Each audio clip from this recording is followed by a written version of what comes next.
Kulsumpura police station का constable हूँ, जो रिसेंटली 2 जून को मुझे कोविड-19 पॉजिटिव पाया गया था और उसके बाद मुझे चेस्ट हॉस्पिटल में एडमिट किया गया था। फ्रेंड्स, ये शुरुआत इस तरह से हुई कि नोरे पुलिस स्टेशन में ऑलरेडी एक दयाकर रेड्डी बोल के कांस्टेबल थे, जो पुरानापुर चेकपोस्ट पर ड्यूटी कर रहे थे। उनको कोरोना आने के बाद में शायद ये फर्स्ट डेथ उनका जो है पुलिस डिपार्टमेंट में दयाकर रेड्डी का हुआ है।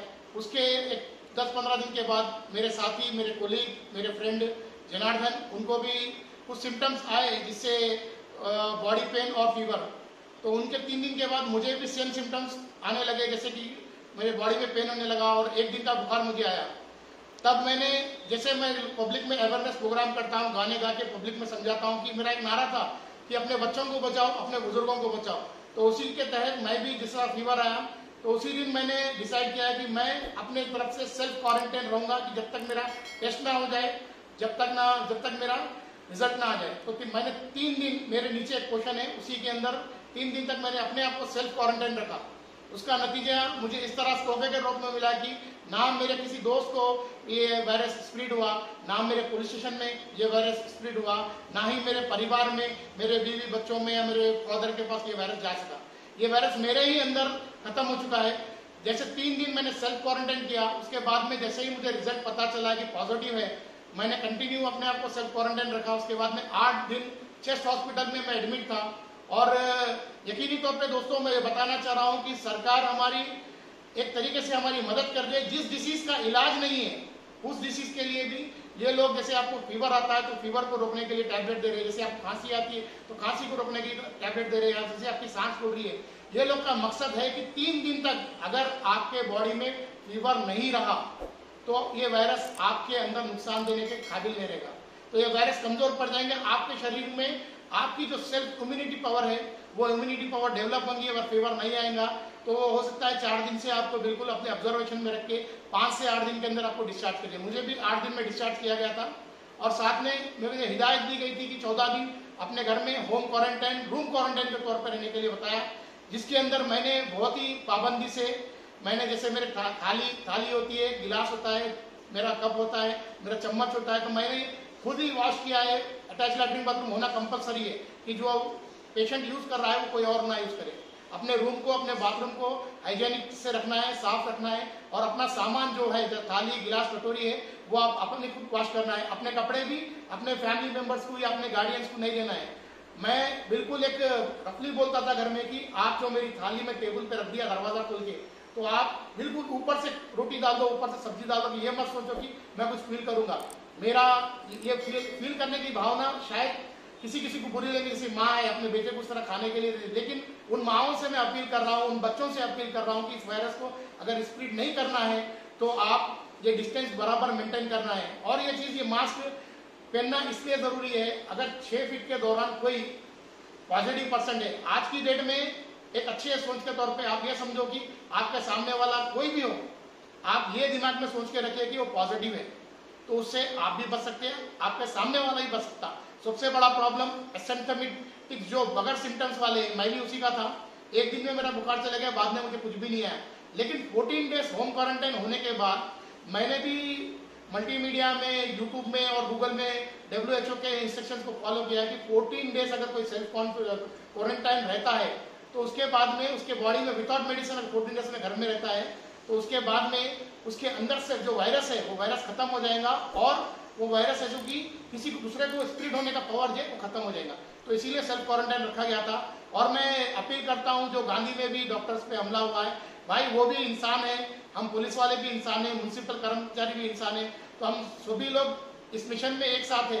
पब्लिक भी उतने ही योगदान है जितना हम लोग काम कर रहे हैं। सिर्फ आपसे अपील है कि मास्क लगाए और 6 फीट का डिस्टेंस आपस में मेंटेन करें। और हाथ को धोना इसलिए जरूरी है कि ये वायरस जाने का रास्ता है मुंह, नाक और आंख। अगर हम इन 3 रास्तों को रोक के रखे, बराबर अपना मास्क पहनते रहे, तो आपको ये वायरस कुछ लॉस नहीं कर पाएगा। सर, जैसा आप आवाम के बीच में थोड़े कुछ गीत गाते थे, थोड़ी गजल गाते थे, 1-2 लफ्ज बोल सकेंगे आप? बिल्कुल सर, अभी तो विदाउट म्यूजिक रहेगा, लेकिन अपील है सभी से। हमारा जो सॉन्ग था, एक प्यार का नगमा है, जो मेरा हॉस्पिटल में वायरल हुआ है, उसी को एक बताता हूँ। अगर क्वारंटाइन के पीरियड में घर में ही रहना है, बाहर नहीं जाना है, खुद की रक्षा करके औरों को बचाना है, सैनिटाइजर लगाना है, हाथ धोते ही जाना है। दोस्तों, इसका मतलब एक ही है कि हाथ को सैनिटाइजर हो या डेटॉल हो, आप अपने हाथ को धोते रहे और अपने फेस पे मास्क लगा के रखे, अपनी भी सुरक्षा करें। एक नौजवानों से अपील है कि मैं अभी 2 दिन से मेरा नेगेटिव रिपोर्ट आने के बाद में जब ड्यूटी के लिए जा रहा हूँ तो कई लोग को देख रहा हूँ वो चेहरे पे मास्क भी नहीं लगा रहे और ट्रैफिक वैसे ही जाम कर रहे। सबसे मेरी हाथ जोड़ के एक पुलिस के हैसियत से और साथ में एक सिविलियन आप सभी का मेरा एक नारा है, जैसे मैं पुलिस में ट्रेनिंग का कोच हूँ तो मैं बोलता हूँ आपका कोच आपका दोस्त। तो सभी मेरे भाइयों को आपके भाई के हिसाब से भी अपील कर रहा हूँ कि मास्क 100% लगाए और अपने जो परिवार में जो बड़े बुजुर्ग हैं, जो छोटे बच्चे हैं, उनकी हिफाजत के लिए आप भी सेफ रहे। अगर आपको सिम्टम्स नहीं आए तो घर में कोई परिवार का आदमी परेशान हो सकता है। मैं ये परेशानी झेल चुका हूँ तो इसीलिए सभी को बता रहा हूँ कि आप ये रूल्स को, छोटे से रूल्स को फॉलो करो, डिस्टेंस मेंटेन करो और मास्क लगा के रखो। और एक आवाम से एक विनती है, जैसे ही कोई पेशेंट किसी को कोरोना वायरस आ गया बोलते हैं तो उस आप पेशेंट से भेदभाव मत करो। जब उसे एम्बुलेंस में ले जाया जाता है उस टाइम पे वीडियोस बनाते हैं तो सभी से रिक्वेस्ट है कि आप वीडियो बनाओ और साथ में उनको आश्वासन दो, भाई आप जा रहे, ब्रदर आप जा रहे, सिस्टर आप जा रहे, आप अच्छे होके आएंगे, हमारी पूरों की दुआएं आपके साथ है और आपके परिवार को कोई चीज की जरूरत पड़ेगी तो हम बराबर आपकी हेल्प करेंगे, उनको सामान ला के देंगे। आप भी हमको पैसे मत दो, गूगल पे है, वैसे चीज से हमको सप्लाई करो, हम आपके घर में सामान वगैरह देते। ऐसी तो मुझे तो बहुत सपोर्ट मिला है, मेरे फैमिली से मिला है, मेरे दोस्तों से मिला है और कुछ ऐसे भी अनजान दोस्त है जिन्होंने मुझे फोन करके कहा कि सर आप हमको नहीं पहचानते लेकिन आपको हॉस्पिटल में कुछ मदद चाहिए या फैमिली में कुछ मदद चाहिए तो हम सपोर्ट करेंगे। मैं सभी हिंदू, मुस्लिम, सिख, ईसाई सभी भाइयों का धन्यवाद हूँ जो मेरे लिए काफी दुआ करे। आपके डिपार्टमेंट से आपको हेल्प मिली साहब? सर डिपार्टमेंट से भी हमको एडमिट किया गया और हमारे कुसुमपुरा सर्कल साहब ने हमें ड्राई फ्रूट भी वहाँ प्रोवाइड करने लगाए, वहाँ हॉस्पिटल में ड्राई फ्रूट वगैरह भी जाए और सर ने भी कहा कि कुछ भी अगर आपके घर में भी कुछ राशन वगैरह कुछ चाहिए तो हम आपको भेजेंगे। और काफ़ी लोगों ने कहा, मैं किसी एक पॉलिटिकल पार्टी का नाम लूंगा, हर पॉलिटिकल पार्टी वाला, हर समाज सेवक, हर धर्म के लोगों ने मुझे बहुत सा प्यार दिया। कई लोगों ने मुझे दुआएं दी, कई लोगों ने मेरे मुस्लिम शागिर्द भी बहुत है पुराने शहर में, कई लोगों ने बताया कि पूरे परिवार के साथ बैठ के मेरे लिए प्रे करे वो लोग। तो बहुत ही आभारी हूँ सभी धर्म के लोगों का। सर ये लोग जो दवाखाने को ब्लेम कर रहे हैं कि सर आपको लोग बोल रहे हैं कि डॉक्टर सही ट्रीटमेंट नहीं कर रहे और कोरोना पेशेंट को वो तो देख रहे नहीं बोल के बोल रहे, तो आपके साथ कोई ऐसा भेदभाव हुआ क्या, ट्रीटमेंट में कुछ प्रॉब्लम हुआ क्या आपको?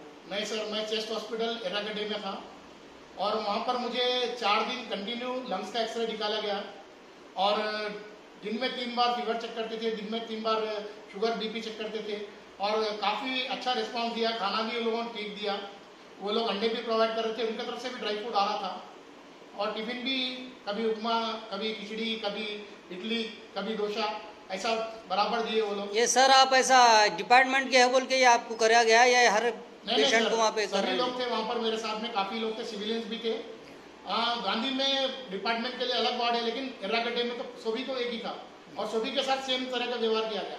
अभी कुछ हालात में डॉक्टर लोग भी, नर्स लोग भी डरे वाले हैं, सफाई कर्मचारी भी हॉस्पिटल में डरे वाले हैं। वो लोग भी बता रहे हैं कि गांधी में भी 56 आदमी को कोरोना वायरस आ गया, तो वो लोग डर के कारण फास्ट स्टेशन में आ रहे हैं। शायद हाथ की उंगली एक बराबर नहीं रहती, भाई भाई एक जैसा नहीं रहता, तो इसमें कोई एक जैसा कि सर इस वक्त जो प्राइवेट हॉस्पिटल से तकरीबन इस वक्त लोगों को ज़रूरत है दवाखानों की, तो लोग दवाखाने में गए तो देख रहे नहीं, भाग जा रहे हैं डॉक्टर्स, तो उन लोगों को क्या कहना चाह रहे हैं आप?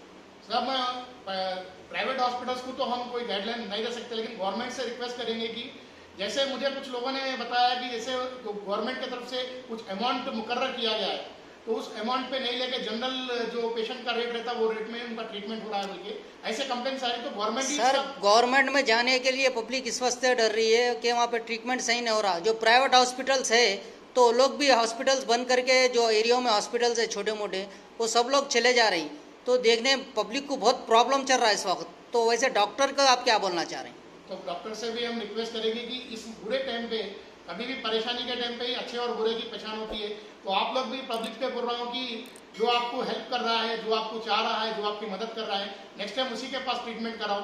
ऐसे जगह पे मत कराओ जहाँ पर आपको भेदभाव से दिखा जाए। अच्छा साहब, सही है कि मेरे भी काफ़ी, जैसे मुझे कोरोना है तो काफ़ी लोग मुझसे एडवाइस ले रहे हैं। तो प्राइवेट हॉस्पिटल में वो लोग एडमिट करने से पहले ये बता दे रहे हैं कि आप कोरोना का टेस्ट करा के आओ, जिसमें कम से कम 48 आवर्स भी लग रहे हैं और किसी को और भी ज़्यादा टाइम लग रहा है रिपोर्ट आने में। तो ये तो हम प्राइवेट डॉक्टर्स को कुछ भी, मैं इतना बड़ा पोस्ट पे भी नहीं हूँ कि उनको कुछ बता सकूँ, कुछ गाइडलाइन दे सकूँ। लास्ट सवाल ये है सर आपसे, लॉकडाउन अब होना ज़रूरी था या पहले का लॉकडाउन सही था? क्योंकि डेटा बढ़ते जा रहे हैं और पेशेंट अभी इसमें ज़्यादा केसेस बढ़ते जा रहे हैं। तो ये वक्त जो है अभी 700 के क्रॉस 800 क्रॉस हो गया, वो टाइम पे 32 थे तो 2.5 महीने अपना लॉकडाउन हुआ था, वो सही था सर या अब होना ज़रूरी है लॉकडाउन?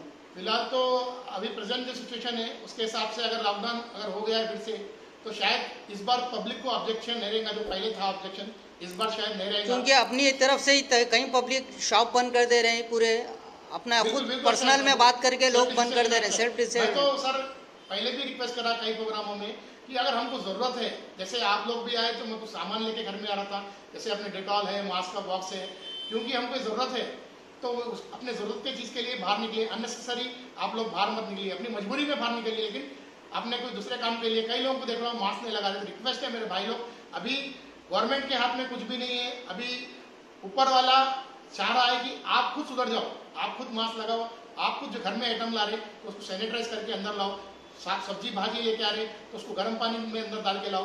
आप ये सोचो कि मेरे घर में माँ बाप है, ये बीमारी मैं घर में नहीं लेके जाऊंगा, मेरे घर में बच्चे हैं तो ये बीमारी घर नहीं ले जाता। सभी से हाथ जोड़ के रिक्वेस्ट है कि मैक्सिमम आप ही के हाथ में ये खत्म कर सके बीमारी। Thank you sir.